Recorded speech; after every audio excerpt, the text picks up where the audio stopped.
you learn nothing from success. You learn everything from failure. And you really need to learn how to take those hits head on at first, because if you don't know how to take the criticisms, and if you don't know how to humble yourself and listen to yourself and really, be true to yourself, know where you're starting, then you're never going to get very far, because if you're so self-conscious with how bad you sound when you start or how you don't know how to do something, there will never be a right time to start. I turn my key music up and I'm putting my dress. I'm turning ready to face you. And I'm obsessed. It's not your fault that they love it. No disrespect. It's my right to be hellish. I still get jealous. You're too sexy, beautiful. Everybody wants a taste. That's why. Where do you see yourself in the next 3 to 5 years in terms of the music industry or music in general?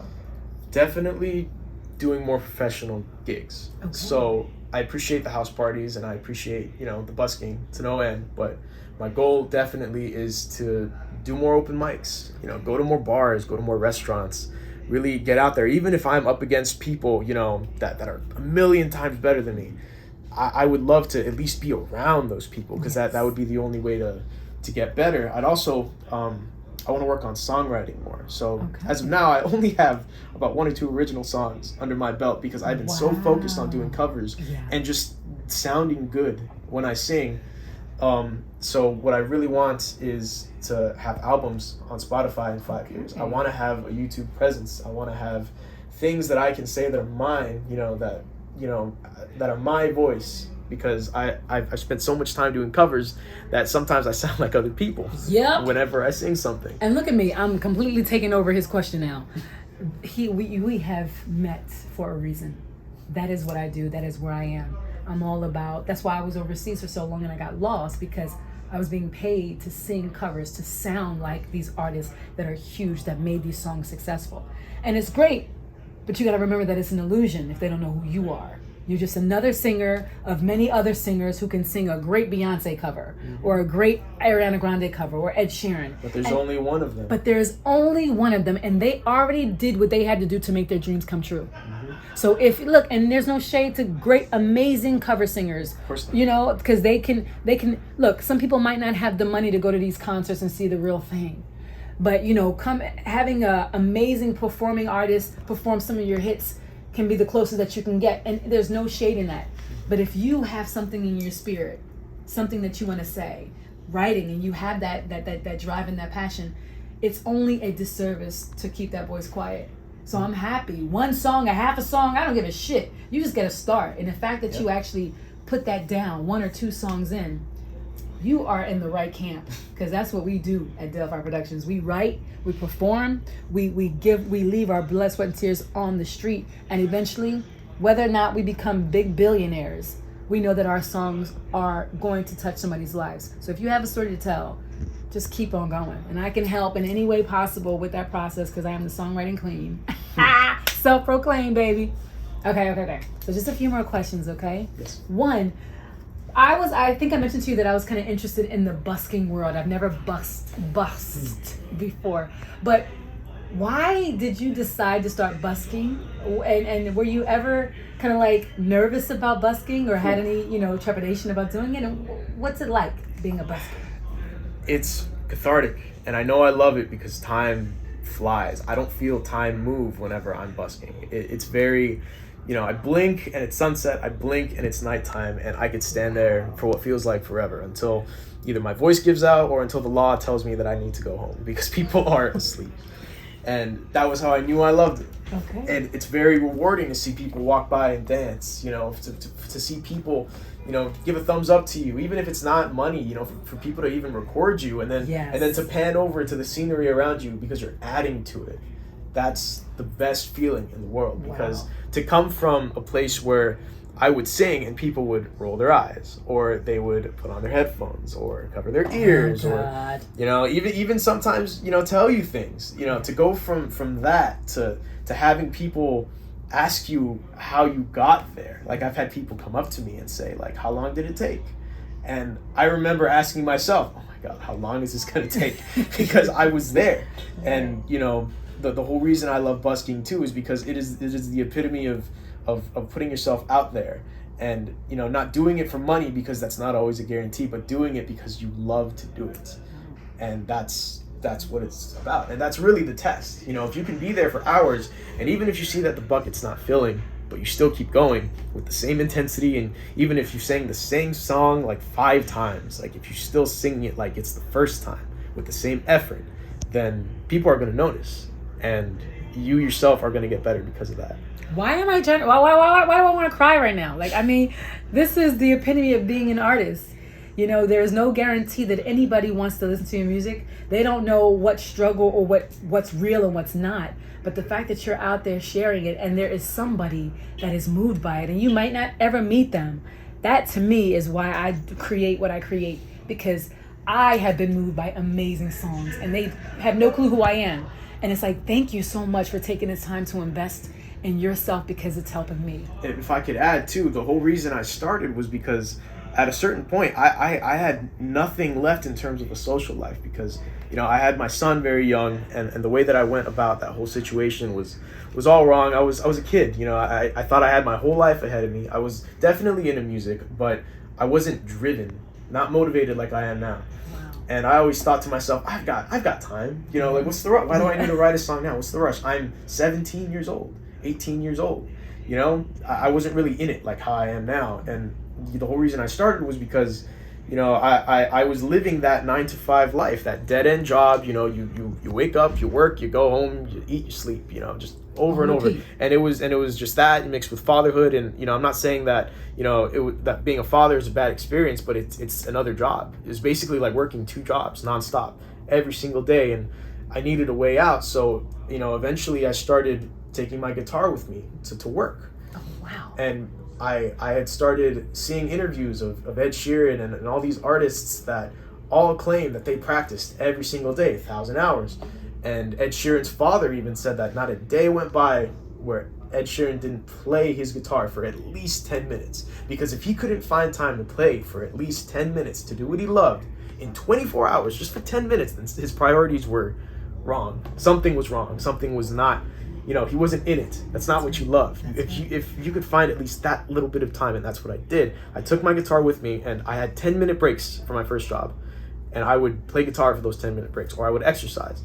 And then on my lunches, I wouldn't eat. I'd eat a big breakfast, and I'd sneak in food when I was working. I'd take like a banana or like a really quick protein bar, just so I wouldn't waste time on my lunch eating, because I really wanted to practice what I loved, singing or like exercising or something.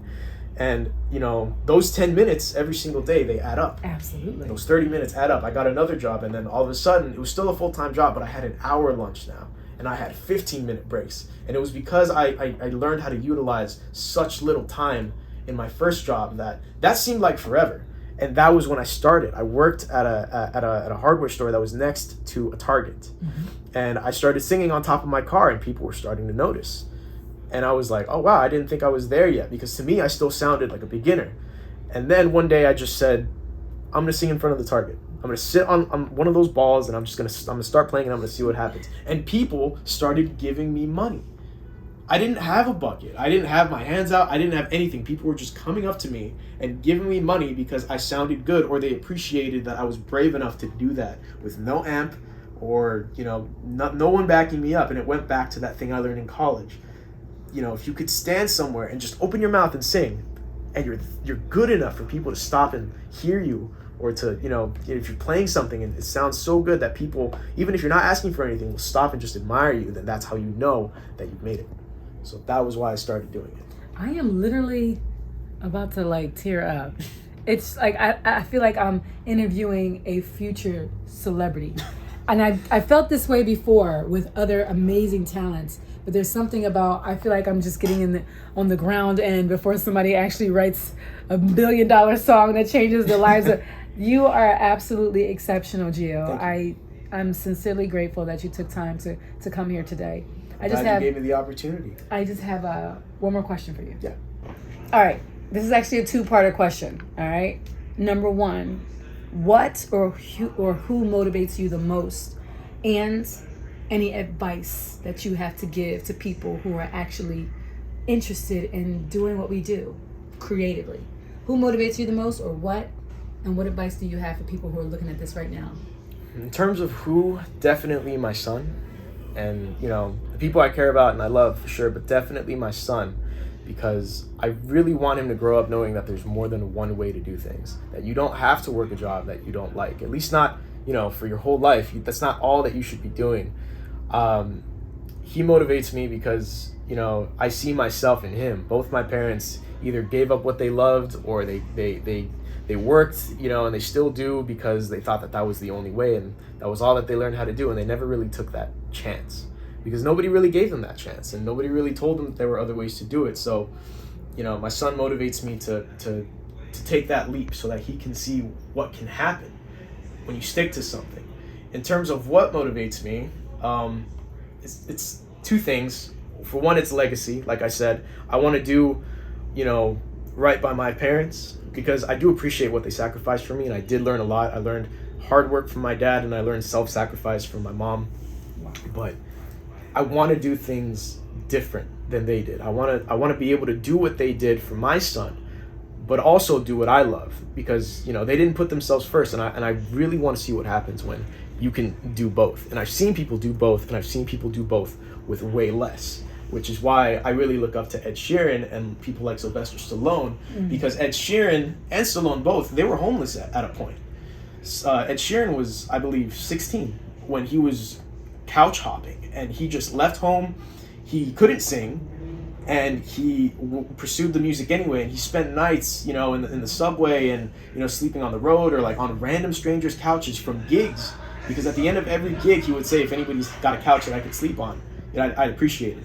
And he did that for 4 years straight. He wrote songs on the road for 4 years straight, barely having food to eat, sometimes doing gigs for free, just to get that experience. And after 4 years, he got his big break. He got noticed. Somebody interviewed him, or they picked up on him, and they gave him a shot. They gave him an audience. They gave him a platform.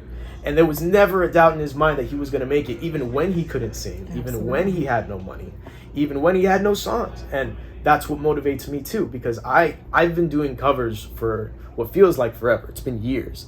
And, it's almost embarrassing to say that I only have 2 songs under my belt. But then I think about the people that have started with, again, less. That have started with less, and the people that have more on their plate, more to lose. And I have no excuse. I have a car. I have a roof over my head. I have a loving family. They support me. There's no excuse for me. Absolutely. So that's what motivates me, is that it's been done before, and it's been harder for others. And my son really is the driving factor in that. And what advice do you have for anybody who's trying to, or thinking about, or hesitating but wanting to really explore their creativity but not knowing how? You learn nothing from success. You learn everything from failure.